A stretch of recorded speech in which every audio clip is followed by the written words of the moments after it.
ხოლოს თქვენ უყურებთ თარგამაძის ფორმულას. გადაცემის მთავარი თემებისა და სტუმრების შესახებ. შეერთებული შტატების გზავნილი და მასში ასახული მოლოდინები, დემოკრატიული გამოსავალი თუ მხოლოდ საკვები მორიგი პოლიტიკური ინტერპრეტაციებისთვის. მიხეილ სააკაშვილი, ნიკა მელია, ვის აძლევს ხელს უნდობლობის გაღრმავების სპირალი. ნაციონალური მოძრაობის პოლიტიკური მდივანი გიორგი ბარამიძე შემოგვიერთება. ქვეყანა ჩიხშია თუ გამოსავლის ძიების ეტაპზე. გირჩის განსხვავებული ხედვა. პარტიის თავმჯდომარე იაგო ხვიჩია იქნება ჩვენი სტუმარი. ახალი აგრძელვები, კონტროლის ახალი ინსტრუმენტები. ვისგან იცავს თავს ხელისუფლება? როგორ პასუხობს საზოგადოება ცენზურის გამკაცრებას? დავით ჭკადუა, მიხეილ ზაქარიაშვილი, ნათია ჩიქოვანი იქნებიან ჩვენი სტუმრები.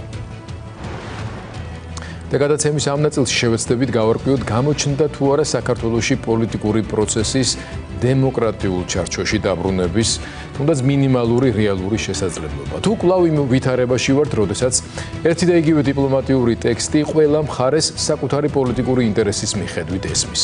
სახელმწიფო დეპარტამენტის დელეგაციის ვიზიტისა და შეხვედრების შემდეგ გავრცელებულმა შეერთებული შტატების საელჩოს განცხადებამ, მიუხედავად მკაფიოდ სტრუქტურირებული და კონკრეტიკით შევსებული ტექსტისა, თითქოს სწორედ ასეთი ორმაგი ინტერპრეტაციის საფუძველი გააჩინა.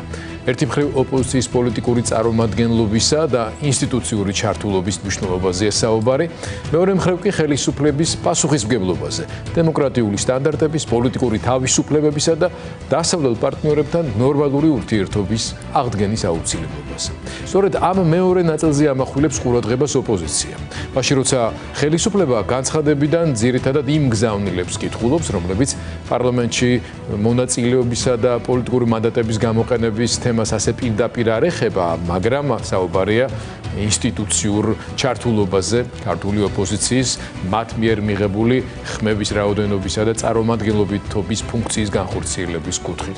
ამ ინტერპრეტაციას დღეს ირაკლი კობახიძეც შეუერთდა, მისი განცხადებით წინა ამერიკული ადმინისტრაცია ოპოზიციას პარლამენტის ბოიკოტისკენ უბიძგებდა, ახალი ადმინისტრაციის მიდგომა კი განსხვავებულია. ამავე დროს ხელისუფლება კვლავ საუბრობს შეერთებულ შტატებთან ურთიერთობების სუფთა ფურცლიდან დაწყებაზე. თუმცა პარალელურად გამოქვეყნებული სამთავრობო ანგარიში აჩვენებს, რომ რიტორიკა პრაქტიკულად უცვლელია. დასავლეთი ისევ პრობლემის ნაწილად არის წარმოდგენილი ამ ანგარიში, ხოლო პასუხისმგებლობა იმ კრიზისზე, რომელმაც საქართველო ევროპელ და ამერიკელ პარტნიორებს დააშორა, კვლავ სხვებზეა გადატანილი. ამ ვითარებას კიდევ უფრო საინტერესო კონტექსტს ძენს ოპოზიციურ სპექტრში მიმდინარე პროცესები. ბოლო დღეებში უკიდურესად გამწვავდა საჯარო პოლემიკა მიხეილ სააკაშვილსა და ნიკა მელიას შორის. საქმე უკვე აღარ ეხება მხოლოდ განსხვავებულ პოლიტიკურ შეფასებებს ან წარსულ გადაწყვეტილებებზე კამათს. ურთიერთბრალდებები შეეხო 2021-22 წლების მოვლენებს, ოპოზიციის ერთობის დაშლის მიზეზებს, ხელისუფლებასთან შესაძლო ფარულ კომუნიკაციასა და იმ გადაწყვეტილებებს, რომლებმაც ორივე მხარის შეფასებით მნიშვნელოვანი გავლენა მოახდინა ქვეყნის პოლიტიკურ პროცესზე. ფაქტობრივად საუბარი არა მხოლოდ პერსონალურ დაპირისპირებაზე, არამედ ერთმანეთის პოლიტიკური პასუხისმგებლობისა და პოლიტიკური მემკვიდრეობის საჯარო გადაფასებაზე. ამ ფონზე ჩნდება კითხვა, თუ საერთაშორისო პარტნიორები საქართველოში დემოკრატიული პროცესის აღდგენის შესაძლებლობას ეძებენ, რამდენად მზად არის ამისთვის როგორც ხელისუფლება, ისე ოპოზიცია. როგორ შეიძლება ფორმირდეს და რა ფაქტორებმა შეიძლება მოახდინოს გავლენა ისეთ საერთო პოლიტიკურ სივრცეზე, სადაც შესაძლებელი იქნება ქვეყნის დაბრუნება დემოკრატიულ ჩარჩოში, თუ საქართველო კვლავ დარჩება ურთიერთბრალდებების პარალელური რეალობებისა და მათ შორის თავად ოპოზიციაში ღრმა პოლიტიკური უნდობლობის წრეში. ამ თემებზე ვისაუბრებთ ერთიანი ნაციონალური მოძრაობის პოლიტიკური მდივანთან გიორგი ბარამიძესთან. გიორგი, მადლობა გადაცემაში სტუმრობისთვის. მადლობა, მადლობა მოწვევისათვის. მოგესალმებით ჩვენს მაყურებელს. მნიშვნელოვანი თარიღიც და მნიშვნელოვანი მოვლენაც იყო 26 მაისი, სადაც ქართულმა ოპოზიციამ ალიანსის ორგანიზებით საქართველოში წინააღმდეგობის მოძრაობის ურყევინება კიდევ ერთხელ გამოავლინა, გარდა იმისა, რომ ეროვნული დღესასწაული ვიზეიმეთ, ეს განგრძობადი ბრძოლის გამოხატულებაც იყო შემართების და იმის სიგნალი, რომ არავინ აპირებს დანებებას იმ ტიპის სახელმწიფო მართლობითი მოდელისა და მარიონეტული სახელმწიფოს ჩამოყალიბების პროცესისადმი, რომელიც საქართველოში მიმდინარეობს. რაც შეეხება ქვეყნის შიგნით ამ პროცესის მიღმა, ასევე ამ დღეებში ქვეყანას სტუმრობდა სახელმწიფო დეპარტამენტის სპეციალური დელეგაცია.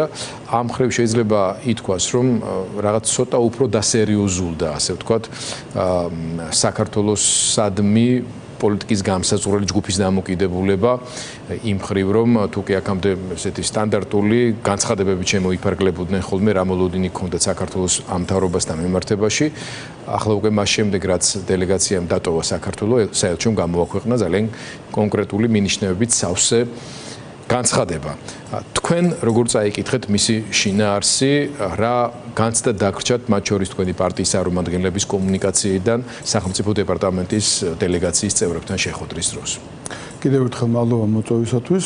ჩემი აზრით ეს ძალიან მნიშვნელოვანი განცხადებაა, რომელშიც დიპლომატიის ენაზე არის მკაფიოდ დაწერილი ის, რასაც პრინციპში ქართული ოპოზიცია სამხრეთის განმავლობაში ეუბნებოდა ჩვენ ქართულ საზოგადოებას, ჩვენს პარტნიორებსაც და პრინციპში ვეუბნებოდით ამ რუსულ რეჟიმსაც, რომ თუ მათ სურთ რაღაც რომ მართლა რაღაცა გადატვირთვაზე იყოს საუბარი, მათ შორის თქვა ამერიკის შეერთებულ შტატებთან, თუმცა ევროკავშირთან ამგვარ სურვილ საერთოდ არც კი გამოხატავენ. მაშინ ისინი უნდა მოიქცნენ სერიოზულად და გააკეთონ ის, რაც წერია ამ განცხადებაში, რომ იყოს ქვეყანაში სტაბილურობა, ოპოზიციის ჩართულობა და ეს ბუნებრივია ვერ იქნება თუ კი ამ ქვეყანაში იქნა ლუკაშენკოსა და კადიროვის მსგავსი რეჟიმი. თუ მე დღეს პოსტიც დავწერე, თუ ამ რეჟიმს, რუსულ რეჟიმს გონია რომ თვითონ როგორც ლუკაშენკო და კადიროვი ისე მოიქცევიან და ამერიკის შეერთებული შტატები მათთან გადატვირთვას გააკეთებს და რაღაცნაირად დაალაგებს, ну ეს ძალიან დიდი შეცდომა, უბრალოდ სიბრიყვეა და მიამიტობა, ну კიდევ ახლა ამ რეჟიმს კი ჩვევია რომ საზოგადოებას თვალებში ნაცარი აყაროს, მაგრამ ამასაც ხომ აქვს თავისი რაღაცა ლიმიტები და ზღვარი. მოდით ის გამოლობაში ეს გაირკვა კიდევაც. არა მარტო ჩვენ საზოგადოებას ნაცრის, საზოგადოებისთვის ნაცრის შეყრის ნაწილში აქვთ პოზიტიური გამოცდილება, იმიტომ რომ დიდი ხნის განმავლობაში ამ ნაცრის ყრას ის შედეგი არ მოყოლია. შედეგი ქონდა, მაგრამ საერთაშორისო საზოგადოების თვალში ნაცრის ყრაც დიდხანს გაგრძელდა. კი ბატონო. ამდენად მაგრამ დასრულდა ეს პერიოდი უკვე ამაში. აქ მაქვს ეჭვები, რაც მინდა გაგიზიარო და თქვენი აზრი მაინტერესებს. აი ივანიშვილი ცდილობს რაღაცა ტიპის პატარა ტაქტიკური ნაბიჯები გადადგას, მათ შორის ჯაშუშები გამოავლინოს დაუშვათ იგივე, რომლებიც რუსეთის სასარგებლოდ შეიძლება ჯაშუშობდნენ, თუმცა ამას ღიათაც ვერ ამბობენ. რუსეთის და ირანის, აქ მნიშვნელოვანი მომენტია ეგ ირანი. კი ბატონო. განსაკუთრებით. თქვენს პასუხში ცხადი ამასაც ახსნით რატო არის ეს. პარალელურად დაიჭირონ ადამიანები, რომლებიც ჩართული იყვნენ გარკვეულ ქსელში, ეს დღევანდელი რა ინფორმაციას გაავრცელეს, რომლებიც ამერიკის შეერთებული შტატების საზღვრის გადაკვეთის გარკვეულ პროცედურებზე უთანხმდებოდნენ ადამიანებს, ფულს ართმევდნენ ამაში და თაღლითობას ჰქონდა ადგილი და დაიჭირეს, დააკავეს ადამიანები, საქართველოს მოქალაქეები და პარალელურად დღეს საღამოს უკვე შეერთებული შტატების საელჩომ სამადლობელი წერილი გამოაქვეყნა ქართული სამართალდამცავებისადმი. მოკლედ, ასეთი რაღაცები შეიძლება აკეთოს. როგორ ფიქრობთ, ეს იმოქმედებს იმ დიდ სტრატეგიულ მნიშვნელოვან მოლოდინებზე, რომელიც მათ შორის ამ წერილში იყო ჩამოყალიბებული?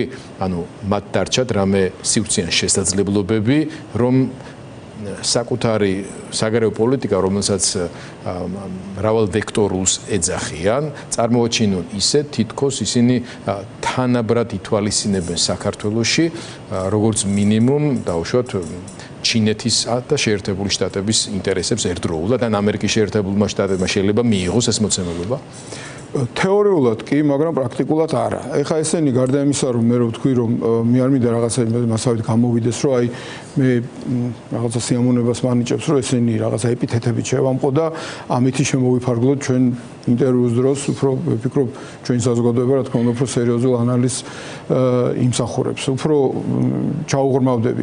ესენი დაახლოებით ცდილობენ არიან რა მართლა ლუკაშენკოსა და კადიროვის მსგავსი რეჟიმი, ცდილობენ რომ დაანახონ, რომ არა ჩვენ აი ალიევის მსგავსი რეჟიმი ვართ, რომელიც ეხლა პირდაპირ ვიტყვით ჩვენი მეგობრები არიან, სტრატეგიული პარტნიორები არიან და ძალიან დიდ პატივს ემდა ის სუვერენული ქვეყანა, მაგრამ რაღაცა დემოკრატიის შუქურად ნამდვილად არ არიან, ხო, წარმოჩენილები არასდროს არ ყოფილან და არც დღეს არ არიან, მაგრამ რაც და უნდათ რომ აი იმასთან ხო მეგობრობთ, იმასთან ხო აკეთებთ რაღაც აი ტრიპს და ასე შემდეგ, ხო? აი ჩვენც ეგრე ვიქნებით და ჩვენთანაც ეგრე დაალაგეთ.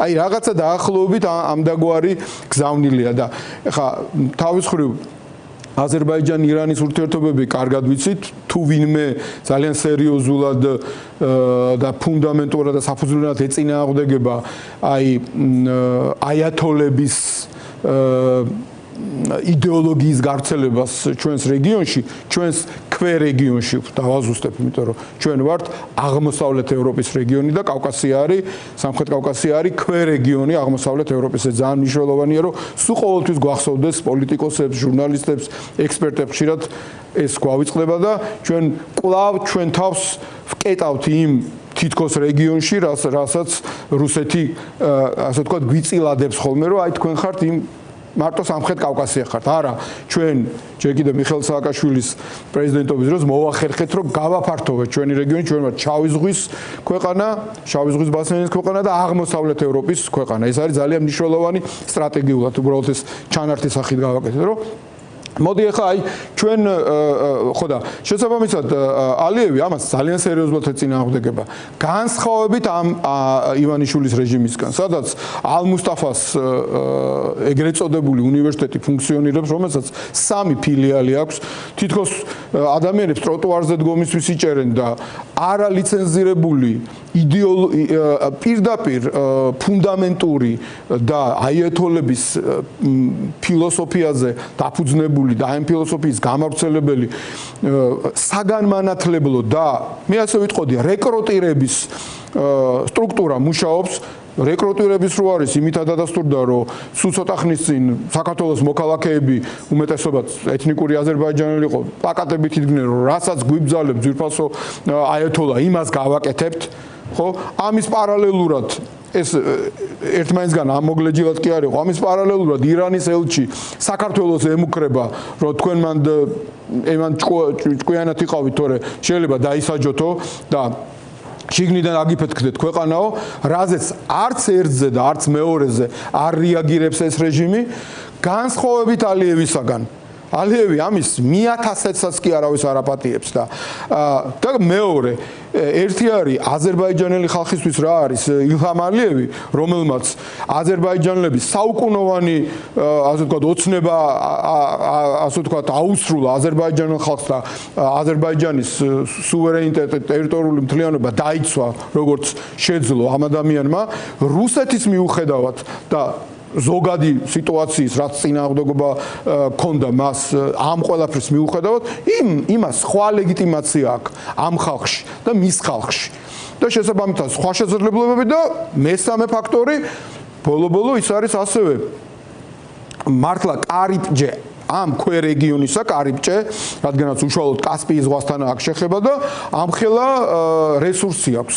გაზი და ნავთობი, რომელიც ჭირდება ალტერნატიული რუსეთისგან და ირანისგან, ალტერნატიული ჭირდება ევროპას და ჭირდება თელ მსოფლიოს. ანუ სულ სხვა პოზიციები აქვს ილჰამ ალიევს, რომელმაც შეძლო დაელაგებია დღევანდელ ადმინისტრაციასთან და სულ სხვა პოზიციები აქვს ამ პუტინის მიერ გამოგზავნილ შიკრიკს საქართველოში, რომელსაც ყველა ხედავს, რომ არანაირი თვალსაჩინო არ აქვს, არანაირი რესურსი არ აქვს, არანაირი ლეგიტიმაცია არ აქვს ქართულ ხალხში და ყველა ხედავს, რომ არის უბრალოდ ერთი მატყუარა, ქოსატყუილა მაფიოზი, აი კრიმინალური მენტალიტეტი თავის ბანდასთან ერთად, რომელსაც საზოგადოებაში ავტორიტეტი არ აქვს, რომელმაც ამოწურა აი მტყუილების გავრცელების და ნაცრის შეყრის საშუალება ქვეყნის შიგნითაც და ქვეყნის გარეთაც და რომელმაც თავი მოიჭრა დასავლეთში და რომელიც ღიად აშენებს კედელს საქართველოსა და დასავლეთ შორის და ღიად მეგობრობს ჰამასთან, ღიად მეგობრობს აიათოლებთან განსხვავებით აზერბაიჯანისგან, ჩინეთის კომპარტიასთან და თავს უხრის პუტინს განსხვავებით ალიევისაგან და რომლის უშიშროების სტრუქტურებს პირდაპირ აქვს დადებული ბელორუსიის კგბ-სთან შეთანხმება თანამშრომლობის შესახებ, ანუ FSB-სთან, ხო? დიამეტრალურად მიუხედავად იმისა, რომ იქაც პრობლემებია დემოკრატიისა და აქაც საშინელი პრობლემები გვაქვს და უფრო შეიძლება უარესი პრობლემები, მით უმეტეს იმ ფონზე რა კონტრასტიც იყო პრეზიდენტ სააკაშვილის ხელისუფლებასა და ამ რეჟიმს შორის, ხო? რასაც მივეჩვიეთ, ხო? და გვინდოდა უკეთესი და არა უბსკულში ჩავარდნა. ახლა უბსკულში ჩავარდნა, შესაბამისად, აბსოლუტურად როგორც ჩავიდა თეთრი განსხვავდება ერთმანეთისგან, ისე განსხვავდება ეს ორი, ასე ვთქვათ, პრეზიდენტ ალიევის ხელისუფლება და ეს რეჟიმი. საწყისი პოზიციებისთვის. ეს არის საწყისი პოზიციები. აი ჩვენი საუბრის დაწყება სენატში მიმდინარეობს სახელმწიფო მდივან რუბიოს მოსმენა.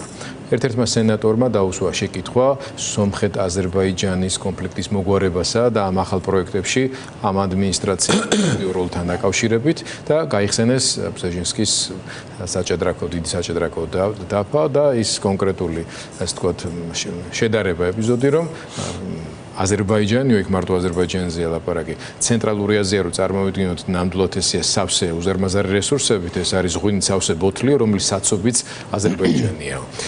და ის რასაც თქვენ საუბრობთ, ზუსტად ამ როლის გამოყენების და საწყის პოზიციაზე მეტყველებს, მაგრამ ედუარდ შევარდნაძემ თავის დროზე და შემდეგ მიხეილ სააკაშვილმა აზერბაიჯანთან სტრატეგიული ურთიერთობა გამოიყენეს მნიშვნელოვნად იმისთვის, რომ საქართველოს გამختارიყო საქართველოს დაესვათ სოფლიოს რუკაზე. ივანიშვილი ხა პირიქით უყურებს როგორც ჩანს ამას და აფასებს რა სიტუაციას ამ ძაბრის, აი ამ ბოთლის თავის ნაწილად საკუთარი თავიც აქვს წარმოდგენილი, ფიქრობს რა რომ კი ალიევს აქვს უპირატესი ამ შემთხვევაში შესაძლებლობები, მაგრამ საქართველოს თუ არ გაატარა ეს ყველაფერი, ეს ფუნქცია და ეს ინტერესი ევროპის მხრიდან მოხმარების კუთხით იქნება შეზღუდული. ამიტომ მოდი აი ამ ინტერესს ჩავიბმევი მე და ჩვენს გარეშე ეს ამბავი არ გამოვა. კი, იქ სომხეთის მიმართულებით არის რაღაც მოძრაობები. სხვა შორის დღეს სენატის მოსმენას ძალიან მოხვდა ყურში, რომ საქართველოს საერთოდ ახსენებულა და ამ შემთხვევაში სომხეთ-აზერბაიჯანის და სომხეთის გზებზე იყო ყურადღება გამახვილებული, რომელიც ჯერ ფაქტობრივად არც არსებობს, ნამდვილად საქართველოსზე არაფერი თქმულა. იდეაში წლები დაჭირდება ალბათ ამას, იქ რო ეს ამბავი თუნდაც ნაწილობრივ ეს რესურსი შეივსოს, რაც საქართველოს აქვს, მაგრამ ეს ხომ არ არის მართლაც ძალიან პრაგმატული, რეალისტური, ძალიან ცინიკური, მაგრამ ანგარიში თავად ივანიშვილს, რომ მას ვერაცდებიან ამ შემთხვევაში. დაელაპარაკო მისი პირობები. მაგას ვამბობ, სწორედ მაგის შევეცადე, რომ დასაწყისშიც მეთქვა, რომ მაგას ვამბობ, რომ მას აქვს ილუზია, რომ აქვს გარკვეული კოზირები, რომლის გათამაშებასაც შეძლებს, მაგრამ შევეცადე რომ მოკლედ ბევრად უფრო ცლად შეგვიძლია ვილაპარაკეთ და კარგი დამატება იყო თქვენ რაც ვთქვით უკვე აზერბაიჯანის როლთან დაკავშირებით თუნდაც ბჟეზინსკის წიგნში რაც წერია, ხო? აზერბაიჯანს სხვა როლი აქვს და სხვა შესაძლებლობები აქვს და აზერბაიჯანის მიმართ რა მოლოდინებიც ჰქონდა, იმ მოლოდინებს აზერბაიჯანი აჭარბებს კიდევაც.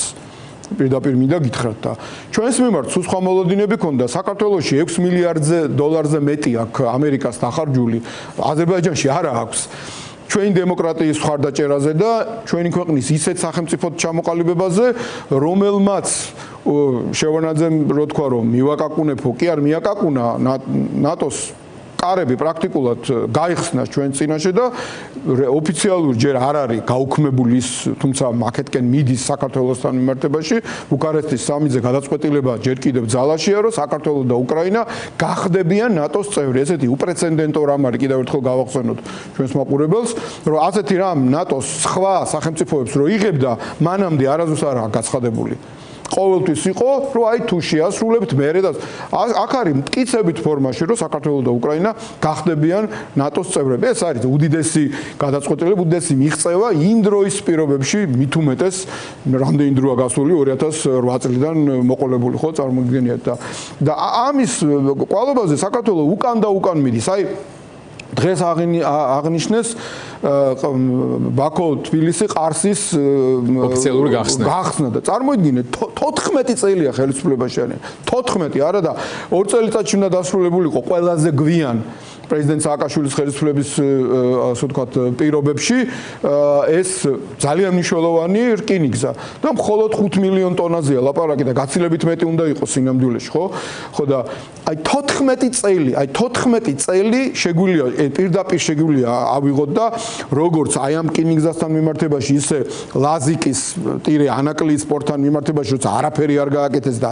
აი ხელოვნურად იჩიჩქნებიან რომ აი ვითომ რამეს აკეთებენ ხო აი როგორც წყალტუბო ააშენა ივანიშვილმა და როგორც 5 მილიონი დაუბრუნა სოფლელებს და როგორც დენის ფასი დააკლოდა ბენზინის და ასე შემდეგ. აი ესე, აი ამგვარი ტყუილებით 14 წელი ესე ვთქვათ, გალია 14 წელი დააკარგია ჩვენს ხალხს, ჩვენ სახელმწიფოს და ამან გამოიწვია სწორედ ის, რომ ხალხი არა მარტო პოლიტიკური დევნის გამო, ეკონომიკური სიდუხშირის გამო გარბი საქართველოს და საქართველოს ქართველებისგან იცლება. აზერბაიჯანში უდიდესი მატება არის მოსახლეობის, ესეც ძალიან მნიშვნელოვანი რამ არის, რომ ვთქვათ, აზერბაიჯანი ამ თვალსაზრისითაც ძლიერდება და ჩვენ ამ თვალსაზრისითაც ქვესკნელისკენ მივდივარ და კიდევ უბედურები ვარ და ესენი უტიფრად ელაპარაკებიან თავის აზერბაიჯანი ხალხის მდიდრდება, ქვეყანა მდიდრდება, სახელმწიფო მდიდრდება და აქ მდიდრდება რამოდენიმე ასეული ოჯახი,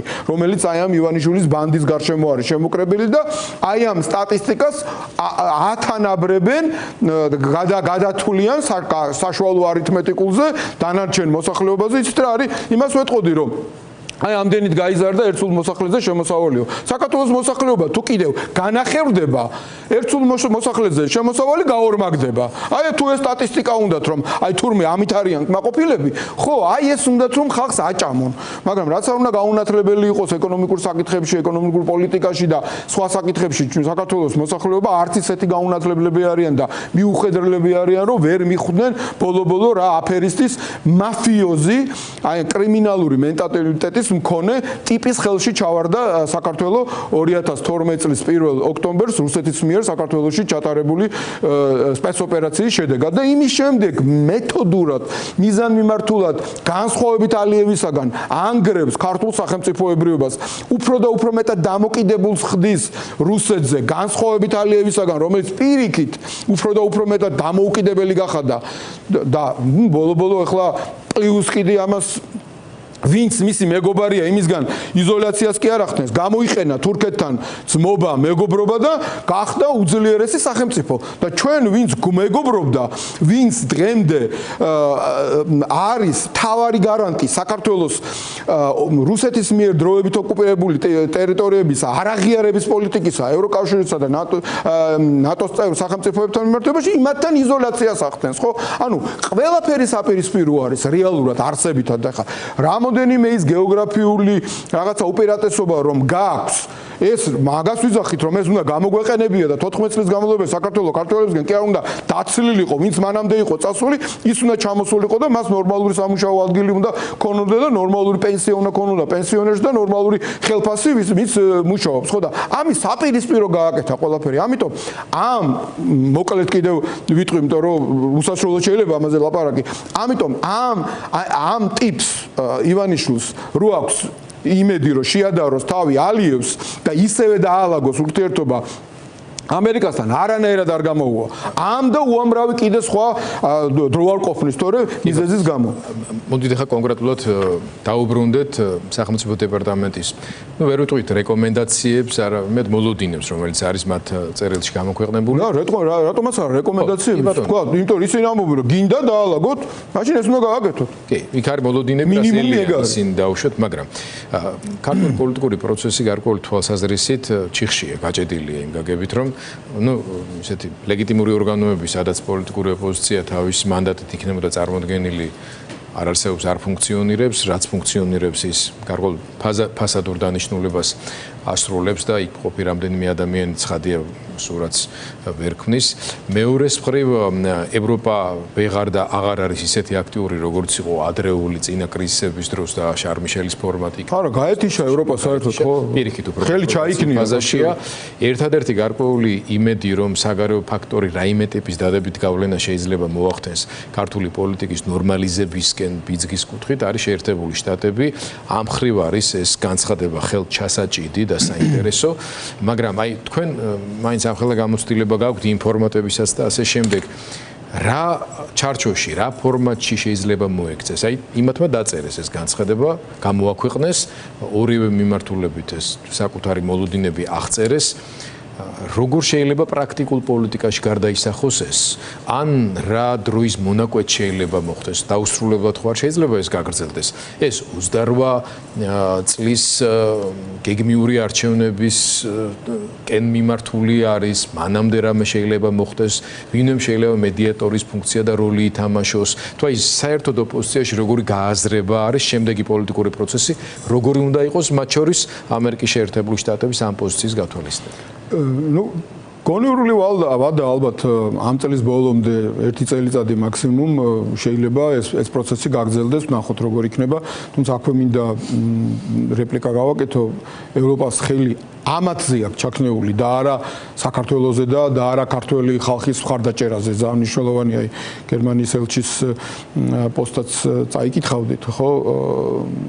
და ნახავდით იქ რომ უფრო და უფრო ანუ დიპლომატიურ ენაზე მეტი რა შეიძლება ითქვას რეჟიმთან მიმართებაში მეტი არ ვიცი და ეს პოზიცია აქვს მთლიანად ყველა ევროკავშირის პრაქტიკულად ყველა სახელმწიფოს ახლა უკვე პრაქტიკულად უნგრეთის ჩათვლითაც ასე რომ აქ გამოეცალა თავიდან ბოლომდე მათ დასაყრდენი და რაც შეეხება ტრამპის ადმინისტრაციას აქ ბუნებრივია ყველაფერს აქვს რაღაცა გონივრული ვადა ხო ეს გონივრული ვადა მაქსიმუმ წლის ბოლომდე 1 წელიწადია ჩემი გადმოსახედიდან რაც შეიძლება კიდევ უფრო მეტად ასე ვთქვათ შეიკვეცოს თუ კი ვთქვათ უფრო დაბალანსებული პოლიტიკა გატარდა ამერიკის შეერთებული შტატების მიერ რადგანაც უფრო დაბალანსებული გახდეს თვითონ ამერიკის შეერთებული შტატების ხელისუფლება მე ვგულისხმობ კონგრესის ცვლილებებს დიახ და შუალედურ არჩევნებსაც და იქ უფრო მეტი აქცენტი გაკეთდეს უფრო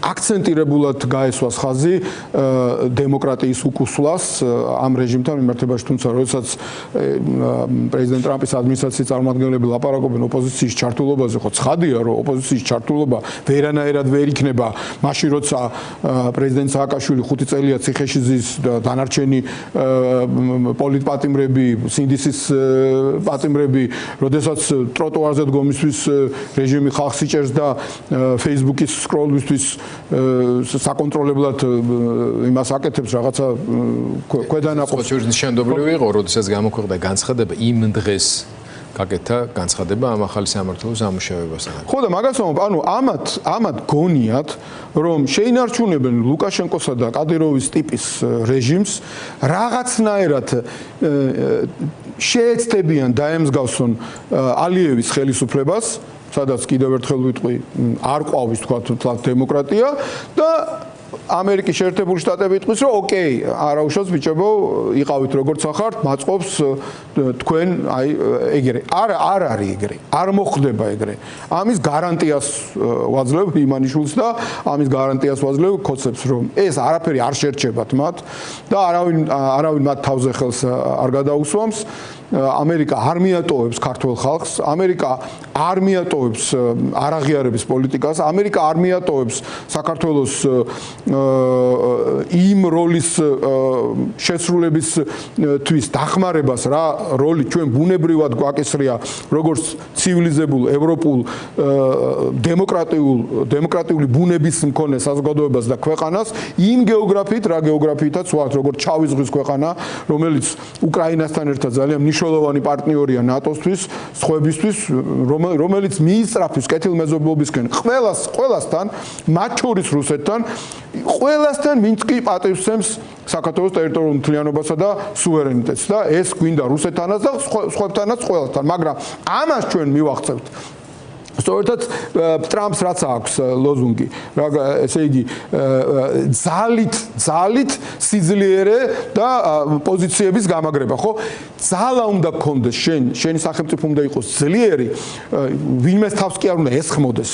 თუ გინდა რომ პატივს გცემდნენ, თუ გინდა რომ შენი ქვეყნის სუვერენიტეტს და ტერიტორიულ მთლიანობას პატივს გცემდნენ, თუ ჩვენ ეს გვინდა, ამიტომ უნდა ვიყოთ ნატოსა და ევროკავშირის წევრები და ეს მოახდენს სწორედ ამით დავასრულებ ამ ნაწილს მშვიდობიანად საქართველოს გამთლიანებას და სწორედ მშვიდობას ეს შეუწყობს ხელს და არა დაბეჭავება და არა წინასწარ კაპიტულაცია და არა წინასწარ მტრის პოლიტიკის გატარება, რომელიც ანგრევს საქართველოს და რომელიც გვაშორებს საქართველოს გამთლიანებასთან და რომელიც ძირს უთხრის საქართველოს სუვერენიტეტს. რადგან ესენი ყალბად ლაპარაკობენ. თქვენ შავი ზღვის ფაქტორი და უკრაინა ახსენეთ.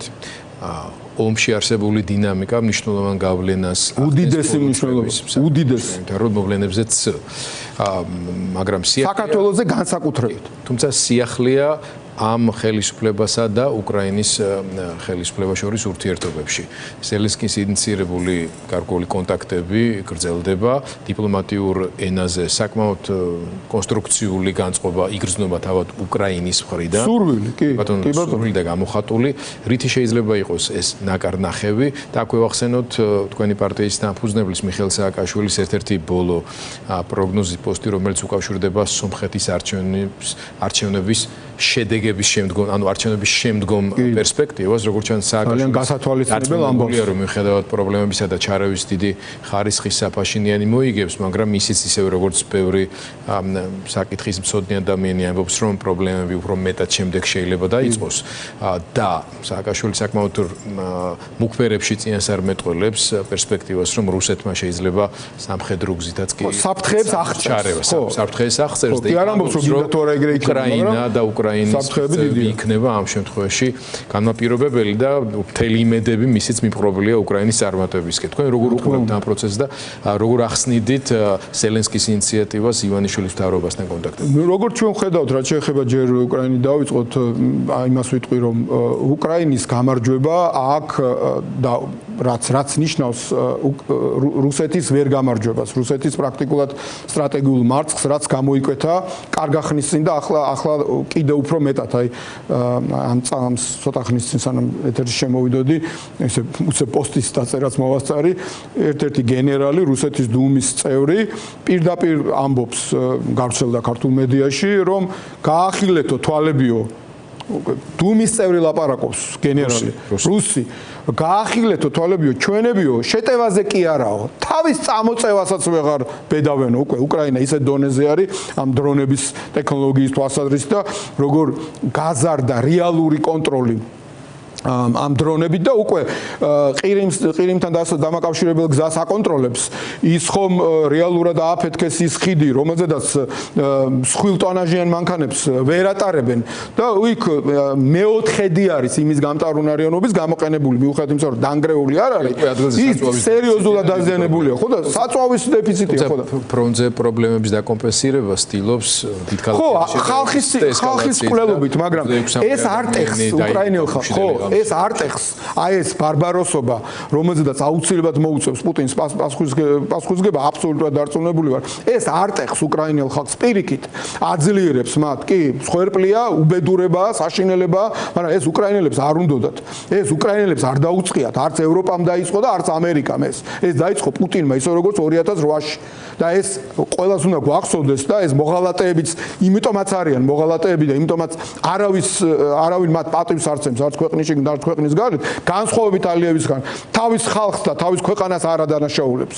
და იცის ვინ არის მისი მტერი და ვინ არის მოყვარე და შესაბამისად უკრაინაში გამარჯვება რაც უფრო მეტად გამოიკვეთება, აქ ძალიან ბევრი ვისი შეშინებას მოახერხეს ამ რეჟიმმა და ვიზეთ ჯერ კიდევ დგანან გარკვეულწილად, აი შეშინებული ხალხის და ვინც არიან ფლუგერები, რომელიც ძალისკენ იხრებიან, აი ესენიც რომ გამოეცლებიან, ხო?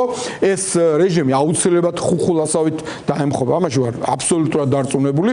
ეს ამიტომ ამას განაპირობებს უკრაინის ასე ვთქვათ მიღწევები. რაც შეეხება ზელენსკის, ჩვენ ყველამ კარგად დავინახეთ, რომ ძალიან მაგარი კაცი აღმოჩნდა ეს მსახიობი კაცი. ხო ძალიან მაგარი როგორც ვაშკაცის თვალსაზრისით ისე სახელმწიფოებრივად აზროვნების თვალსაზრისით ისე სიტუაციის გაკონტროლების თვალსაზრისით ჯარის შექმნის და ჯარის ისე რეფორმირების თვალსაზრისით რომ ომის დასაწყისში ჩაჩქანებს თუ აჩუქებდნენ უკრაინას იმაზე იყვნენ კმაყოფილები ახლა უკრაინა თვითონ არის უსაფრთხოების ელემენტების და სისტემების უზრუნველყოფელი მათ შორის ამერიკისთვის და ამერიკა ლაპარაკობს რომ ჩვენ უკრაინიდან ვსწავლობთ აი ესეთი ტრანსფორმაცია მოახდინა ხო ამ გაგანია ომის დროს თუ ვერა წარმოებთ ჩვენთვის მოსაწონებელ პატრიოტებს ლიცენზია ჩვენ თვითონ გავაკეთებთ ხო და აი წარმოიდგინეთ აი ამ უბედურების დროს უკრაინის ტრანსფორმაცია წინსვლა ესეთია და ის ცდილობს რომ იყოს პრაგმატული და არ უნდა მას რომ არაფერში არ აწყობს რომ საქართველოში დღეს თუნდაც დე-ფაქტო ხელისუფლება იყოს, რომელიც მისი მოწინააღმდეგეა და უნდა რაღაცნაირად ამ რაცადაც შესაძლებელია იქ რაღაცა პრევენციები მოახდინოს და მათ შორის პრეზიდენტი სააკაშვილი არის უკრაინის მოქალაქე და მისი გუნდის წევრი. ეს არავის არ დაავიწყოს გარდა იმისა, რომ ის არის ჩვენი ლიდერი, ნაციონალური მოძრაობის ლიდერი და საქართველოს პოლიტიკაში უდიდეს როლს თამაშობს და ითამაშებს მომავალში აუცილებლად. ის უკრაინის მოქალაქეც არის და ეს ფაქტორი არავინ არ დაავიწყოს და აუცილებლად არავის არ ეგონოს. ეხლა მე რაღაცა განსაკუთრებულ საიდუმლოებას არ ვლაპარაკობ. ამაზეც სულ იყო საუბარი და სულ იქნება.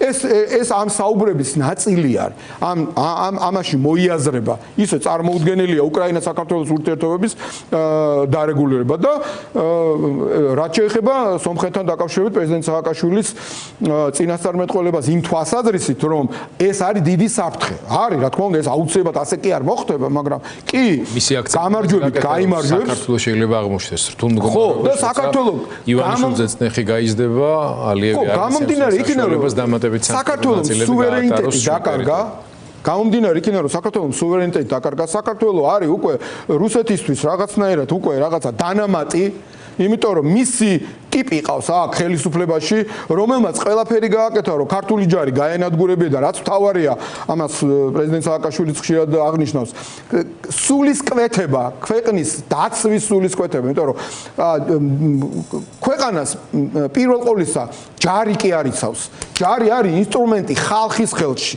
და ხალხს თუ არა აქვს იმის სულისკვეთება რომ სამშობლო დაიცვას და თურმე სამშობლოს დაცვა სამშობლოს ღალატად არის გამოცხადებული სამშობლოს დაცვა დანაშაულად არის გამოცხადებული და თურმე ჩვენ ტერს ბოდიში უნდა მოუხადოთ და ეს არის თურმე ჩვენი პოლიტიკა როდესაც თავიდან ბოლომდე ყველაფერი არის ამოყირავებული რასაც ჩვენ გვასწავლიდა დავიდიდან გორგასლიდან მოყოლებული დავით აღმაშენებელი და ერეკლეთი გაგრძელებული და ყველა ხო იგივე ზვიად გამსახურდია რომლის გვერდით უტიფრად გამოისახა თავი და მერაბ კოსტავა ხო აი ეს ყველაფერი ამოაყირავეს შესაბამისად რა თქმა უნდა 1000-ჯერ არის გაზრდილი იმის საფრთხე რომ თუ ადრეს წარმოუდგენელი იყო რაც მოუნდება სომხეთთან მიმართებაში რუსეთს დიდი ალბათობის ამას შეეცდება რუსეთი გააკეთოს ისევ ამ რეჟიმის წყალობით რაშიც დარწმუნებული ვარ ქართველი ხალხი როგორც მოქალაქეები ადამიანები თითოეული ჩვენთაგანი ძალიან სერიოზულ წინააღმდეგობას გავწევთ რომ საქართველოს არ არის რუსულად ვიტყვი პრახადნოიდური რუსის ჯარისთვის და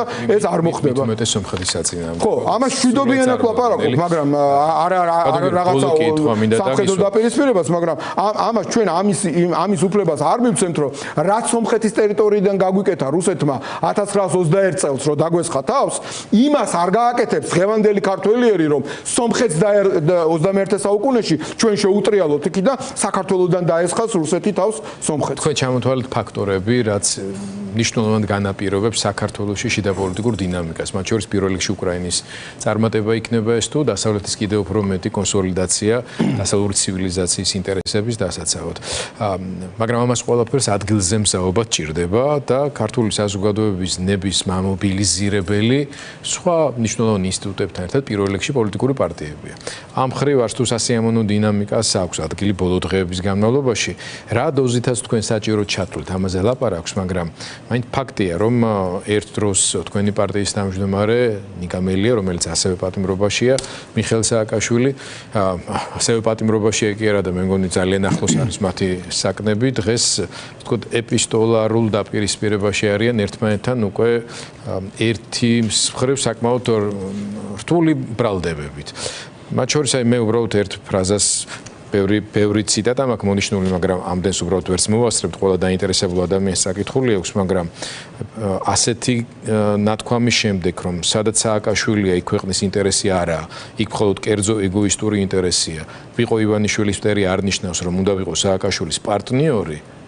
ეს ავტომატურად ნიშნავს, რომ ანუ ნიკა მელიას მონაწილეობით პარტია ან პოლიტიკური გაერთიანება იმავე ალიანსში ვერ უნდა იყოს, სადაც მიხეილ სააკაშვილის მიერ დაფუძნებული პოლიტიკური ორგანიზაცია.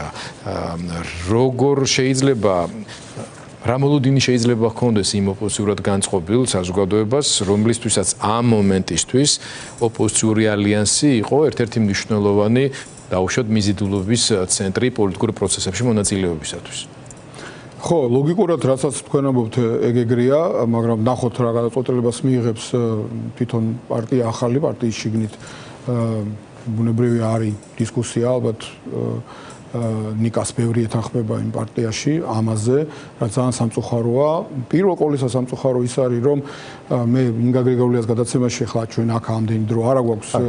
ამიტომაც დეტალებს აღარ ორი დღის წინ თქვი, რომ ეს აბსოლუტურად უსაფუძვლო, უსამართლო, აბსურდული განცხადებაა, იმიტომ რომ ეგ იმას ნიშნავს, რომ ადამიანს არათუ პოლიტიკაში არაფერი არ გესაქმება, არამედ რიგითი მოქალაქეც კი ამ შეცდომას არ დაუშვებდა, იმიტომ რომ სწორედ სადაც მიხეილ სააკაშვილია, იქ რომ სახელმწიფო ინტერესია, ეს დაანახა ვარდების რევოლუციის შემდეგ განვითარებულმა მოვლენებმა, როგორც მინიმუმ თუ მანამდე ვერ დაინახა, ასაკეთებდა მიხეილ სააკაშვილი სახელმწიფო ინტერესთან გამომდინარე და იმის შემდეგ თუ ვერ დაინახა, ხო? ახალი შექმნილი თანამედროვე პოლიცია, თანამედროვე ჯარი, თანამედროვე იუსტიციის სახლები, საბაჟო, საგადასახადო, საქართველოს ფეხზე დაყენებული ევროკავშირისკენ, ნატოსკენ, ყველაფერი. აქტუ მელია აყენებს კითხვის ნიშნის. აბა სახელმწიფო ინტერესია ძირითადად მაინც სააკაშვილის მისი აზრით არათანმიმდევრულ ნაბიჯებს და მათ შორის აქ პირდაპირ ბრალდებებია ივანიშვილთან ახლა გადავალ მაგაზე და ესეთ ეხლა ჯერ ამაზე პასუხობ გიორგი ხო ჯერ ამაზე პასუხობ ამიტომ ამის თქმა არის უდიდესი უნამუსობა უსინდისობა და ტყუილი ელემენტარულად და არაკომპეტენტურობა რბილად რო ვთქვათ პოლიტიკური თვალსაზრისით რომ იქ ვერ დაინახე შენ თურმე სადაც მიხეილ სააკაშვილია იქ სახელმწიფო ინტერესების სწორედაც სადაც მიხეილ სააკაშვილი იქ არის სახელმწიფო ინტერესები და სწორედ იმიტომ ჩამოვიდა იმ არაჟნებთან და ხაჭოსთან ერთად 3 დღე იმიტომ იყო იმ რაღაცა სივრცეში რომ ქართულ ხალხს დადგომოდა გვერდში და თუ საჭიროა წინ იმისათვის რომ საქართველოს გათავისუფლებულიყო ამ მოღალატური რუსული მაფიოზური ბანდისაგან საპირისპირო ბრალდების შინაარსი იყო ეჭვიანობის შედეგი რომ მელია და ოპოზიციური გაერთიანება მიაღწევდა ეგ ხო სასაცილო უბრალოდ სასაცილოა რომ მიხეილ სააკაშვილმა რომ ამაზე საუბრობენ ხო და მაგას ვამბობ თქვენ მეკითხებით მე პასუხობთ რომ ამას ვამბობ რომ ეს სასაცილოა რომ მიხეილ სააკაშვილმა რომელმაც ამდენს მიაღწია თავის ქვეყანაში ამდენს მიაღწია უკრაინაში ამდენს მიაღწია მსოფლიოში იეჭვიანა მელიაზე და იმიტომ ჩამოვიდა უბრალოდ მეცინება მართლა უბრალოდ ძალიან ამავდროულად ძალიან წუხვა რომ ნიკა ამ გზას დაადგა და მეორე რაღაცას ლაპარაკობს მეორე ის პოსტი გამოაცხო კიდევ რაც ვნახე რომ აი თითქოს რაღაცა გარიგებები მიხეილ სააკაშვილის თელობა ხელისუფლება და რაღაც ეს არის ძალიან დიდი უნამუსობა იმიტომ რომ მიხეილ სააკაშვილი დღესაც ციხეშია და ფაქტია რომ არანაირი გარიგება არ ყოფილა და ვერც იქნებოდა მიხეილ სააკაშვილთან და თვითონ იგონებს რაღაცეებს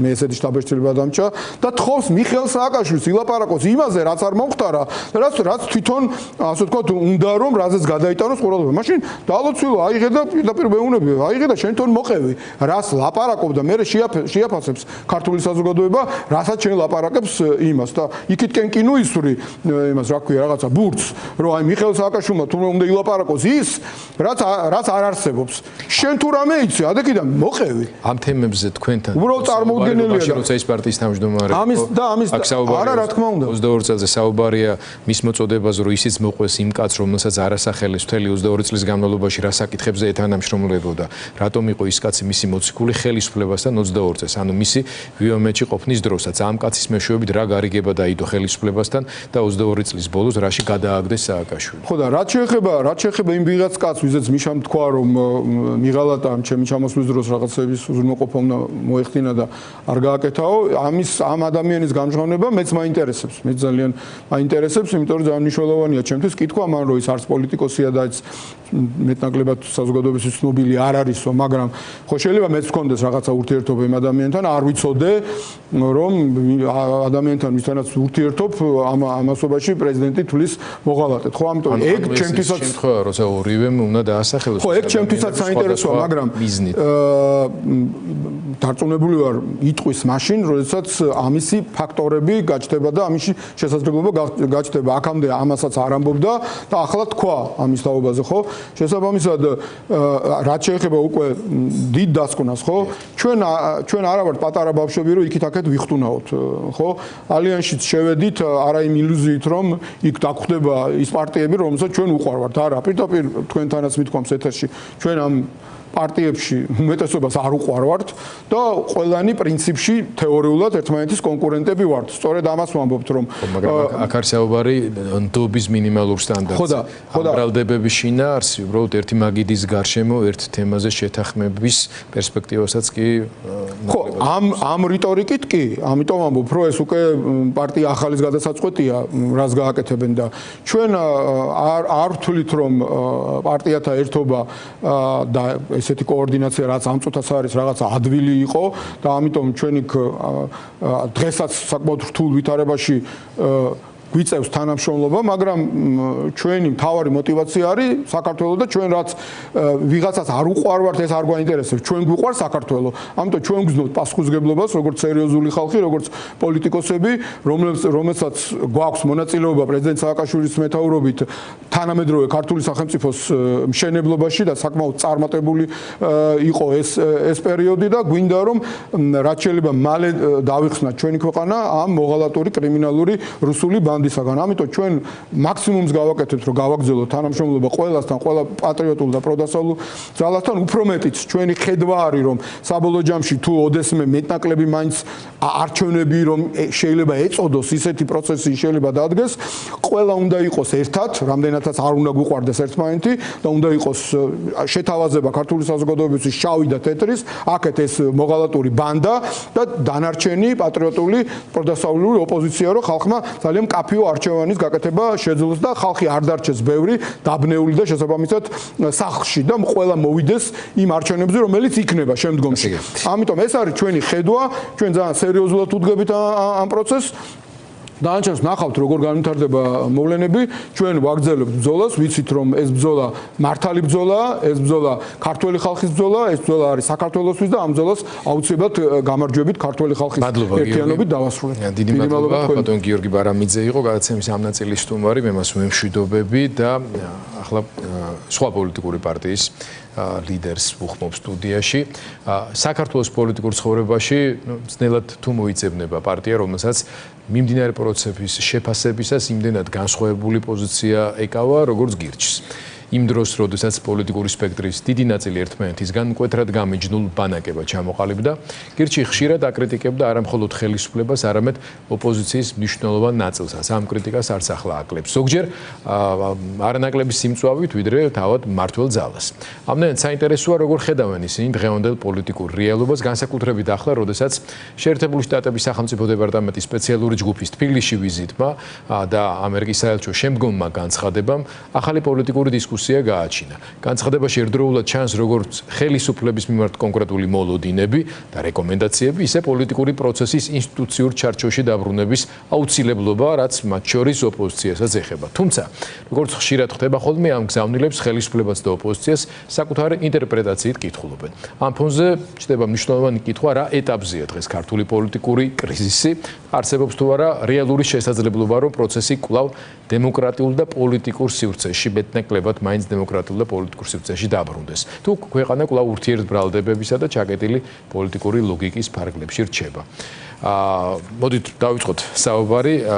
იეგო, მადლობა გადაცემაში სტუმრობისთვის და პრინციპში ჩემი თავარი კითხვა ფორმულირებული იყო შესავალში ამ კონკრეტულ მომენტს როგორ შეაფასებთ? ერთის მხრივ იყო გარკვეული დინამიკა, რომელიც 26 მაისის თარიღის აღნიშვნას ოპოზიციურ კონტექსტში უკავშირდებოდა ალიანსის ორგანიზებით და მეორეს მხრივ სახელმწიფო დეპარტამენტის ვიზიტი და მისი შედეგი, რომელიც აისახა ამ განცხადების შინაარსში. დარწმუნებული ვარ, თქვენ დეტალურად გაეცნობოდით, გითხრით, ქონდა თუ არა შესაძლებლობა სახელმწიფო დეპარტამენტის ამ შეხვედრებში თქვენ პარტიასაც მიიღო მონაწილეობა რა შტაბ-შტილებით? მადლობა მოწვევისთვის და ამ კითხვისთვის. მე ზოგადად ქართულ საზოგადოებას ვურჩებდი, რომ დიდ მნიშვნელობას ნუ მიანიჭებდა ამ განცხადებას, იმიტომ რომ მაინც და მაინც არავის არ უნდა იქიდან ვინმეს რამე გაიგო თორე ვინმეს რომ რამის გაგება იქიდან დომოდა, ამას ხო უფრო გასაგებად იტყოდნენ. ასევე რაც შეეხება ჩვენს ყოფნას, ანუ ჩვენ ერთი უცნაურობის მსხვერპლი ვართ ზოგადად რაღაცნაირად, ჩვენ ვიცით რომ იცით და სულ ამას ლაპარაკობთ, რომ ჩვენ ვართ ყველაზე პროამერიკული პარტია, იმ გაგებით რომ რასაც ჩვენ ვითხოვთ საბოლოო ჯამში ის ამერიკულ ტრადიციულ კონსერვატიულ ღირებულებას ეფუძნება და იქიდან იღებს სათავეს იმ ფორმით, რა ფორმითაც მას ჩვენ ფაქტობრივად ვითხოვთ, მაგრამ პარალელურ რეჟიმში ჩვენ ვხედავთ, რომ ოპოზიციის სახელით ამერიკის საელჩოში და მათ შორის ასეთ ტიპის მიღებაზე გამოდის ხალხი, რომელიც ღიად იცის ყველამ რომ მოსყიდულია. თვითონაც აღიარებს ბატონი გვარამია 40 მილიონის ამბავს და ხალხი მისი თანაპარტიელები და ასე შემდეგ, რომელიც უბრალოდ საყოველთაოდ ცნობილი ფაქტია საქართველოში, რომ წინა მოწვევის პარლამენტში თუ წინა არჩევნებზე ქოცების თამაშს თამაშობდნენ.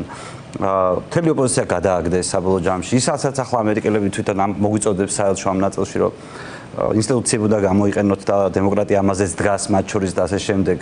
იმ მიზანგრევაში კონკრეტულად ადამიანები თვითონ არიან მონაწილეები. პასუხს არ აგებენ იმაზე, საჯაროდ არსებულ პრეტენზიაზე, უпростоად ადასტურებენ, ოღონდ დაივიწყეთ 40 მილიონიო. ეყოთო ძალაო ეს ყველაფერი დაივიწყოთო და ასეთი ხალხი მთელი საზოგადოების წინაშე მოწვეულია როგორც ოპოზიციონერი.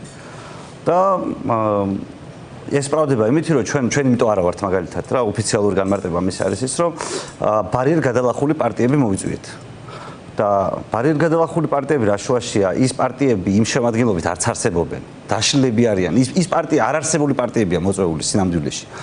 და ახლა მაგალითებით შემიძლია მოვიყვანოთ რომელიც სხვა იმ დროს ერთი პარტია იყო მე დაიშალნენ დღეს სხვა პარტია არიან და შეკიდე ამბობ ბარიერ გადალახული პარტია თანო გაყალბებული არჩევნებიო და ჩვენ თან ასევე საქართველოს მოგეხსენებათ ელჩი არ გვყავს და ჩვენ რაღაცნაირად აი უკმაყოფილო ვართ საქართველოს ხელისუფლების პოლიტიკით რომ ასეთი ტიპის ურთიერთობა აქვს ამერიკის შეერთებულ შტატებთან ამ შემთხვევაში თქვენი უკმაყოფილება როგორც ვფიქრობ თავად შეერთებული შტატების საელჩოს მიმართაც არის გარკვეული როგორ შეიძლება ელჩი არ ზოგადად მე ვფიქრობ რომ მე როდესაც ქართველ ხალხს ველაპარაკები, მათ ველაპარაკები როგორც ნებისმიერი ქვეყნის თანასწორებს, ნებისმიერ ადამიანის თანასწორებს, სანამ რამეს გავიგებ მათზე, ხო?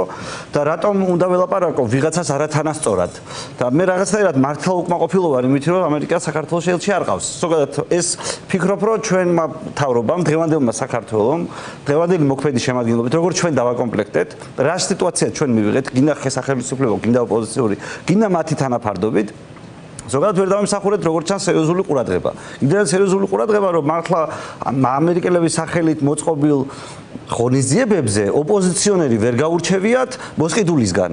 და შესაბამისად მე ვფიქრობ რომ ეს ხო მათი პრეროგატივა არ არის, არის გარკვეული კონკრეტული კრიტერიუმები, მათ შორის საარჩევნო შედეგები და ბევრი სხვა არა მე ვფიქრობ რომ მე რატო ამბობ ამას გიორგი ჩვენ სულ ზედმეტ მნიშვნელობას და თამაშის წესებს ძალიან მნიშვნელოვანია ჩვენი პარტნიორების მით უმეტეს ამერიკის შეერთებული შტატების რომელიც ერთადერთია სამყაროში ვის იმედი შეიძლება კონდეს მასთან ურთიერთობა მასთან მეგობრობა მნიშვნელოვანია მაგრამ ჩვენ ხო ფაქტია ვხვდებით როდესაც ვიღაცა შენი პარტნიორი მეგობარი შეცდომას უშვებს და შენ ხო ვალდებული ხარ რომ მან არ დაუშვას მეტი შეცდომა წარმატებას მიაღწიოს რაღაცაში პირობითად გამოუვიდეს ურთიერთობა შენს ქვეყანასთან შენ საზოგადოებასთან შენ ხომ სწორი რჩევები უნდა მიცე ხო და სწორი რჩევები არის ის რომ ჩემი აზრით უფრო სერიოზულად უნდა იქნას შესწავლილი გარემოებები ეს ხო ფაქტია რჩევების ჩამონაწერი მივიღეთ როგორც ხელისუფლებასთან მიმართებაში განსაკუთრებული აქცენტია იმაზე რომ სტაბილური პარტნიორი რო იყოს ქვეყანა ამისთვის მითითებულია დაახლოებით რა გასაკეთებელი და მათ შორის ის რომ პოლიტიკური ინსტიტუტების ჩართულობის ხარისხი უნდა იყოს ოპოზიციის და წარმომადგენლობა უნდა იყოს და დემოკრატია უნდა იყოს და ასე შემდეგ მაგრამ იქ ხა არ წერია კონკრეტულად ეს გააკეთეთ ის გააკეთეთ ეს გააკეთეთ აი თქვენ თვითონ მიხედეთო საბოლოოში ხო ეს არის მოკლედ ამის კითხვა მინდა თქვენ ესე წაიკითხეთ რომ თქვენ თავს თქვენ თვითონ მიხედეთ თუ ჩვენც ვართ მზად უпростоრეთ აი ამის მიხედვას რო დაიწყებ და რაღაც ნაბიჯებს რო გადადგავთ იმიტომ რომ ბოლოს შეეწერია იმ წერილში ჩვენ ველი ნაბიჯების გადადგმას საქართველოს მთავრობის მხრიდან რომ დავინახოთ ეს ცნობილი სტანდარტული სახელმწიფო დეპარტამენტის პასუხიც იყო, რომელსაც ლამით ყოველ თვე ვიმეორებდით ხოლმე, როცა შეკითხვას ვაგზავნიდით, რომ საქართველოს მთავრობისთვის ცნობილია ის, რასაც ჩვენ ველით და გვსურს დავინახოთ სერიოზული მიდგომა და მზაობა ამისთვის და აბა გადადგით ნაბიჯები. აი, ამ სახელმწიფო დეპარტამენტის ამ დელეგაციის ვიზიტი, ამ შემადგენლობით და უკვე ასეთი განცხადება ნიშნავს იმას, რომ ეს პროცესი კიდევ უფრო მეტი სერიოზულობისკენ წავიდა და რაღაცა დრო არის მიცემული თუნდაც საქართველოს მთავრობისთვის, რომ რაღაც ნაბიჯები გადადგან. თუ ეს არის ზოგადი სურვილები. მე ესე უყურებ ისტორიას. არსებობს ჩემი ბიზნეს ინტერესები, ჩემი ინტერესები არსებობს. მე მჭირდება სტაბილური გარემო. თქვენ როგორც იქცევით ოპოზიციასთან და როგორც თქვენ იქცევით მეორე მხარე რომ ინსტიტუციებს არ ცნობდა რაღაცა შვებით, ჩემს ბიზნეს ინტერესებს და სტაბილურობას უშლის ხელს. მე მინდა დავინახო სტაბილური გარემო ჩემი ინტერესებისთვის. ამ სტაბილური რაღაცებისთვის კიდე და ამ სტაბილური გარემოსთვის აი ეს უნდა გააკეთოთ, მე ამას გირჩევდით. მაგრამ ჩვენს გასაკეთებელ საქმეს ზოგადად ჩემი აზრით არავინ არ გააკეთებს. და მე ამიტომ ვფიქრობ, რომ პრობლემა ამერიკელ ხალხში ვერ იქნება. ამერიკელ ხალხს უნდა რომ სტაბილური გარემო ქონდეს თავის ინტერესებისთვის, შენთანაც იმეგობროს და ასე შემდეგ და ასე შემდეგ. ეს ქვეყანა კარგი რო იყოს, ეს ჩვენ უნდა გვინდოდეს და ჩვენ ამას როგორც კი ვაბრალებთ, რომ თითქოს ტრამპი უნდა ზრუნავდეს, ან ნებისმიერი ვინმე უნდა ზრუნავდეს საქართველოში, იმაზე რომ მთავრობამ ზედმეტი უფლებამოსილება არ წაიღოს და ეს არ არის ქართველი ხალხის გადასაწყვეტი, მე ამას ცოტა გულუბრყვილოს უყურებ და არ მინდა ამასთან ზედმეტი დამოკიდებულება მქონდეს, იმიტომ რომ ვფიქრობ, რომ ამ ქვეყნის ბედი ზოგადად ამ ქვეყანაში წყდება და მაგრამ ის მესიჯიც, რომ ჩემ ბიზნეს ინტერესებს ამერიკას თავის ბიზნეს ინტერესები გააჩნია და ეს მნიშვნელოვანია, მე მგონი აქედან ყველა მოიკითხავდა. ეს არის ეს წერილი და ჩვენ ახლა გვინდა ვთქვათ, რომ ამ წერილის გამო ქართულ ოცნებას დაერხა. ისინი უკვე всё რაღაცა დაუთმობენ ოპოზიციას, ამას იზამენ, იმას იზამენ. ეს არ წერია, ჩემი აზრით. წერია, რომ სტაბილური გარემო მჭირდება. ოპოზიციონერების დევნას და ასე შემდეგ და ის რომ არ არსებობს და რაღაცა ესეც არ არის კარგი, ესეც არ მჭირდება. ანუ ამ კონტექსტიდან შევხედოთ ამ ისტორიას. და არა ვთქვათ, მინდან რომ თითქოს სამყარო იწყება საქართველოსდან, ისე უყურებ ჩვენ და ჩვენს ირგვლივ მოძრაობს მთელი ამერიკის პოლიტიკა და ასე შემდეგ. ჩემი პრეტენზია ხო მაგით დაიწყო, რომ საკმარისად არ ჩანვართ არსად, რომ ჩვენით კი არათუ ჩვენით არ იწყება, ჩვენ ელჩიც არ აქვს ჯერჯერობით. და რაღაცნაირად ინფორმაციების როგორც გროვდება პირობითად, როგორც შეიძლება ქართველი თანამშრომლები არიან თუ ვიღაცები არიან, არასწორად გროვდება და საქართველოს შესახებ ისეთი ინფორმაცია არ მიდის. მე ხო იმას ვერ დავიჯერებ, რომ CIA-ი არ იცის ვინ არის ამ ქვეყანაში. და 40 მილიონის ამბავი არ იცის და ჩემგან გაიგებს ამას დღეს პირველად. მაგრამ მე ვხედავ იმდენად დაბალ ინტერესს, რომ ამ ცოდნის პრაქტიკული რეალიზაცია, განსხეულება რაღაც დონეზე მოხდეს, იმდენად დაბალია, რომ ასე არაფერი არ გამოვა. ამიტომ ჩვენ თავს უნდა მივხედოთ. მე ამიმჯერა. თავად ქართულ ოცნებას მაინც აქვს გარკვეულწილად ტაქტიკა შეცვლილი. მაგალითად თქვენ გუშინ მონაწილეობას ღებულობდით სატელევიზიო დებატებში ერთ-ერთ არხზე, სადაც კახი კალაძე მოვიდა და მონაწილეობდა თქვენთან პოლემიკაში. რისი დაშვებაც და შესაძლებლობაც წლების განმავლობაში უბრალოდ არ იყო. ვერ ვიტყვი, რომ ისინი ძალიან დამაჯერებლად გამოიყურებოდნენ. ხო, ანუ მათ იციან, რომ მომგებიან პოზიციაში არსებული მდგომარეობის გათვალისწინებით ღია ეთერში ვერ იქნებიან, ხო? დამონტაჟებულ სიუჟეტებში ამის კეთება მათი ხელობა არის. ამის პარალელურად აკეთებენ რაღაცეებსაც. მაგალითად, რუსეთის სასარგებლო ჯაშუშობის ბრალდებით დააკავეს უკვე მეორე პირი ბოლო რამდენიმე დღის განმავლობაში. ამის პარალელურად იღებენ გადაწყვეტილებას და ასევე საქმე გახსნეს, რომელიც უკავშირდებოდა შეერთებულ შტატებში საზღვრის გადაკვეთასთან დაკავშირებულ თაღლითობას, რომელშიც საქართველოს მოქალაქეები იყვნენ ჩართულები და ეს საელჩომ სამადლობელი წერილი გამოაქვეყნა დღეს საღამოს. ანუ ისინი რაღაცა ჩამონათვალს ამზადებენ იმისთვის, რომ სახელმწიფო დეპარტამენტი იქნება თუ ისთანაც კომუნიკაცია იქნება და აი სალაპარაკო იყოს გარკვეულწილად, რომ აი ჩვენ ამას ვაკეთებთ ურთიერთობების აღსადგენად, სიტუაციის გადასატვირთად, სუფთა ფურცლიდან თანამშრომლობის დასაწყებად. რას უნდა აკეთებდეს ამის პარალელურად ოპოზიცია? თუ ერთიანად არა ინდივიდუალურად მაინც, რომ ალტერნატიულ პროცესს აჩვენებდეს და მათ შორის ხელისუფლების ამ ცდელობებს მეორე და მეათე ხარისხოვან მანიპულაციური თემებით შეიყვანოს შეცდომაში, თუნდაც შეერთებული შტატების ხელმძღვანელობა თუ CIA-ის ეფექტურად და სწორად არ მუშაობს, რომ ამის მაგალითებიც ბევრი ქონია მსოფლიოს სხვადასხვა კუთხეში, ხო?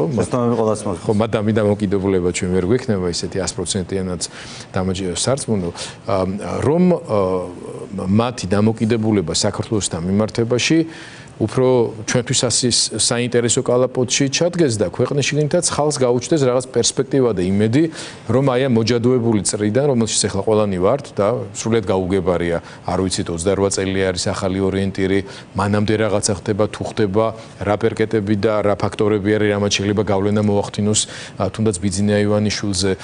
ამაზე ცხადია ფიქრობთ პარტიაში. არ დაგისვათ ამ კითხვას სხვა პარტიებთან თუ გაქვთ ამაზე კონსულტაციები თქო, იმიტომ რომ ვიცი რომ ამ ნაწილში აქტიური კომუნიკაცია არ მიმდინარეობს თქვენ შორის, მაგრამ თქვენი პარტიის კუთხით როგორ შეხედავდით ამ პრობლემებს? პირველი ოპოზიციამ რაც უნდა გააკეთოს, ჩვენ ამას სულ ამბობდით და ზოგადად არაფერი არ შეიცვლა. ეს სანამ ამას არ მოაგვარებ, მანამდე არაფერი სხვა არ იქნება გასაკეთებელი. ის არის რომ თქვას რა უნდა. რაში უშლის ბიძინა ივანიშვილი ხელს? ქართული ოცნება რაში უშლის ხელს? თვითონ რას გააკეთებდა? იმიტომ რომ ხალხსაც ეუბნები რომ აბა არ მინდა ბიძინა რუსი ესა ისა რაღაცა ხალხი ეუბნება აბა რა და აბა რაზე უნდა არსებობდეს პასუხი.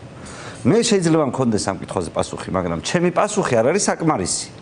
ეს პასუხი უნდა იყოს ისეთი ძალების მიერ ორგანიზებული, რომელსაც გამარჯვების შანსი გააჩნიათ. და საზოგადოება აირჩევს. ცხოვრების წესი ხო იცის როგორიც არის ქართული ოცნების ცხოვრების წესი.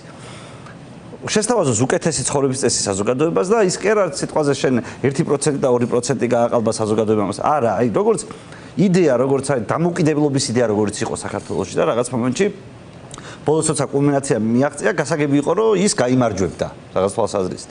აი ესე უნდა იყოს რაღაცა ტიპის იდეა, რომელიც ოპოზიცია რასაც სთავაზობს საზოგადოებას და ეს იდეა უნდა გაიმეოროს ყველამ თავისებურად ახსნას. ამაზე შეიძლება იყოს დისკუსიები, რაღაცები, მაგრამ ჯერ ხო გეგმა არ არსებობს. ხო და გეგმას რო თავი დავანებოთ, აი ძალიან მარტივ რაღაცას გეტყვით. იმაზე შეთანხმებაც კი არ არსებობს, რომ ხალხი არ ვაწვალოთ. მოდის შევთანხმდეთ, აი გირჩ უნდა მარტო ერთადერთი რაღაცა. ხალხი არ აწვალოთ. დაპირებაც ერთადერთი აქვს სიტყვაზე. ჩვენ არ გაწვალებთ ხალხო თუ აგვირჩევთ. შინაარსი რა არის ამის? აი სადაც აი ადამიანების წვალებას რაც ეხება, თავრობის მიერ ადამიანების წვალებას რაც ეხება, მოდი დავждეთ და მაკრატლით შევკვეცოთ ესე. ეს ეხება რეგულაციებს, ჯარიმებს და რეგულაციებს, ჯარიმებს, ყველაფერი, სადაც სახელმწიფოს და ადამიანების გადაკვეთა არსებობს. რითაც ქართულმა ოცნებამ გაგუდა ეს საზოგადოება. მედია რეგულირებები და რო დავიწყოთ, აი უამრავი რო აკრძალულია. მე ახლა მაგალითად ჩემს გადაცემაში ვერ დავაინტეგრირებ ალკოჰოლური სასმელის რეკლამას, იმიტომ რომ რაღაცა რეგულირებული არის და ცალკე პრობლემა მაქვს ამასთან დაკავშირებით. სპონსორი ვერ გიყოლებათ და ხო, მილიონი სხვა თემა. ეს ხო სამწუხაროდ თქვენი წვალებისთვის არის მოგონილი. მეტი ხო არაფერს არ მოგონია, თქვენ ხო გესმით რომ თქვენ რის რეკლამას არ უნდა გააკეთოთ ახლა საზოგადოებას. ის მაინც ის დამოკიდებულება ექნება ალკოჰოლზე, რაც აქვს და ესე მარტივი შესაძლებელია. და როცა დაშვებული იყო, მაშინაც არაფერი განსაკუთრებული არ ხდებოდა. ეს ბეთებზე, მილიონი სხვა თემაზე. რითაც თქვენ გაწვალებენ. ეს არის სხვადასხვა სფეროს, ექიმებს სხვანაირად აწვალებენ, არქიტექტორებს სხვანაირად აწვალებენ, იურისტებს სხვანაირად აწვალებენ, ვიღაცას სხვანაირად აწვალებენ და აი ჩვენ გვინდა რომ ოპოზიცია შემოგვიერთდეს. აი ერთადერთ რამეში ებრძოლეთ კაცო ბიზნეს რუსულ რეჟიმს, რაც გინდა ქენი, თქო. მოდი მანამდე შევთანხმდეთ იმაზე რომ ხალხს ნუ აწვალებთ. და თუ ამაზე აი ნაცმოძრაობა მაგალითად რით იყო ცნობილი თვითონ რო რაღაცა სიგიჟებს რო იძახიან როგორც დადებით თვისებებს სინამდვილეში ხო ბენდუქიძის რეფორმებით იყო და როგორ შეიძლება შეფასდეს ბენდუქიძის რეფორმა თუ არა ხალხის წვალებაზე უარის თქმა 1000 ლიცენზია რო იყო და 150 რო დარჩა იმდენივე ნებართვა და ასევე მაგდენი რო დარჩა 80% რაღაც შეიცვალა რომ საბუთი აღარ გჭირდებოდა მთავრობასთან ურთიერთობა არ გჭირდებოდა ხო და მოდი მსგავსი რაღაცა მოვიფიქროთ და შევპირდეთ ხალხს რომ ვინც არ უნდა იყოს ხელისუფლებაში როგორც არ უნდა გადავნაწილდეთ წვალებას დავამთავრებთ თორე აი გუშინელი დებატი თქვენ რაც ახსენეთ სინამდვილეში მთელი პრეტენზია რაც არსებობს თბილისის მერის მიმართ საქართველოს მოსახლეობის მანქანის ბრძოლების იქნება ეს თუ ფეხით მოსიარულებს ხო რომ ნუ გვაწვალებთ ხო ეს არის და ამ გამოწვევაზეა საპასუხო და ხო რავი ის მართლა იმაში რა ქვია 26 მაისის ლოდინი სამი თვე არაფრის კეთებისთვის ახლა რაღაცა შემოდგომაზე ვიზამთო რეგიონში სადღაც თავიდან 5 მომხრესთან შეხვედრა ეს რა შუაშია იმასთან რომ ხალხს მართლა რაღაც უნდა შეპირდე და ის შეპირდე რისი გამკეთებელიც ხარ ხო და მოდი თავარია საკუთარ ამბიციებზე თქვა უარი რომ ხალხის წვალება არ გინდა და ეს დაპირება შესრულებულია ამიტომ არის ადვილი მისი რაღაც თვალსაზრისით აღსრულება და ადამიანების დაგიჯერებენ როგორც დამაჯერებლად თუ თქვას ახლა როგორც ჩვენი ზოგიერთი პოლიტიკოსები საუბრობს ის არ არის დამაჯერებელი ამისთვის. იაგო, აი თქვენ ახსენეთ მაგალითად რეგიონებში შეხვედრა. არა რაღაცა კონკრეტული აქციის პარალელებში, მაგრამ პოლიტიკური პარტიების მშენებლობისთვის საკუთარი ამომრჩევლის ცოდნა, მასთან კომუნიკაცია და ახალი ამომრჩევლების მომხრობა მუშაობის ერთ-ერთი ძირითადი მიმართულება არის. აი თქვენს ორგანიზაციას გირს რა სპეციფიური მეთოდები გაქვთ რომ სიტყვას რეგიონში კი არიაროთ და როგორც თქვენ აღნიშნეთ საკუთარ 15 კაცს ელაპარაკო არამედ გააფართოვო ის სეგმენტი რომელიც თქვენს პოლიტიკურ პარტიას აქვს ამ თემების გარშემო ერთიანდება და ამის გამო გიჭერთ მხარს და კიდევ ერთ შეკითხვას დაგისვავდით არსებული პოლიტიკური სპექტრიდან ამ მოთხოვნების ამ ღირებულებების კონტექსტში რომელ სხვა ოპოზიციურ პოლიტიკურ სუბიექტს ხედავთ ისეც რომელიც შეიძლება ყოფილიყო პოტენციური თქვენი კოალიციური პარტნიორი დაუშვათ შემდეგ მთავრობაში ან პარლამენტში. ჩვენ ამ კითხვაზე ძალიან პრიმიტიული ტექნიკური პასუხი გქონდა, რომ ჩვენ მზად ვიყავით აპარჩენების მერე თანამშრომლად ქოცებთანაც და ნაცებთანაც, იმის მიხედვით თუ ვინ უკეთეს პირობას შემოგთავაზებდა ჩვენი იდეებისთვის.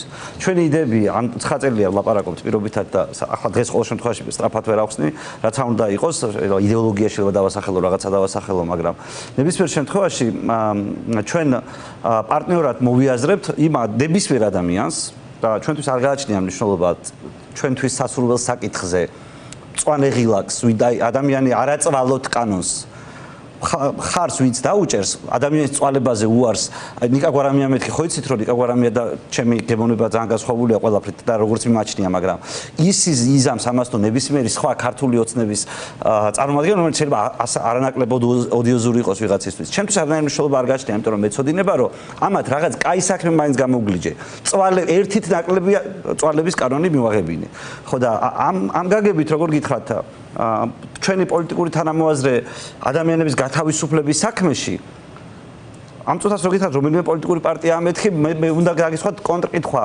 რომელი გეგულებათ რომ ადამიანის წვალება არ უნდოდეს აი ის ჩემიანია თუნდაც მეტყვის მოვა ჩემთან და მეტყვის რომ მე არ მინდა ადამიანის წვალება მე უარს ვამბობ ამ უფლებამოსილებას და ამას უბრუნებ ხალხს ყველა ჩემიანია რაღაც თვალსაზრისით მაგრამ დღეს ჯარიმების გაუქმებაზე რეგულაციების შემცირებაზე ამნისტიაზე ანუ თქვენ ხო იცით რომ მე ამნისტიაზე რამდენი წინა პარლამენტში რამდენს დავრბოდი და მაშინ მიუხედავად იმისა რომ უამრავი ხალხი ლაპარაკობდა რომ სასამართლო არ გვივარგა რაღაცა ადამიანები ზოგი ბევრი ტყილაზე ციხეში ოღონდ ყველა თავისი გემოვნებით ამბობდა ამას და მე როცა საყოველთაო ამნისტიის პროექტი შევიტანე იქ და უთხარი რომ მოდი რაღაცა დოზით ყველას მეოთხედი ყველას ჩამოვაკლოთ ხარი დამიჭირეთ მე ოპოზიციის მხარდაჭერის მოპოვებაც გამიჭირდა ყველა ოპოზიციონერს ხარი არ მოუცია ღიად მებრძოდა იქ ზოგიერთი პარტიები როდესაც ესეთი ინიციატივა გავიტანეთ ამიტომ ჩემი აზრით თუ თქვენი კითხვა გძელი იყო და რაღაცას ვიცი რომ აზრი დავკარგი შეიძლება ბოლომდე ვერ გიპასუხეთ რაღაცაზე ხო პირველი ნაწილი უკავშირდებოდა თქვენ სამომრჩეველთან კომუნიკაციის მეთოდებს ხო და შეიძლება მე კი აი ეს და მე პასუხა აუცილებლად ხო რა შეიძლება ჩვენს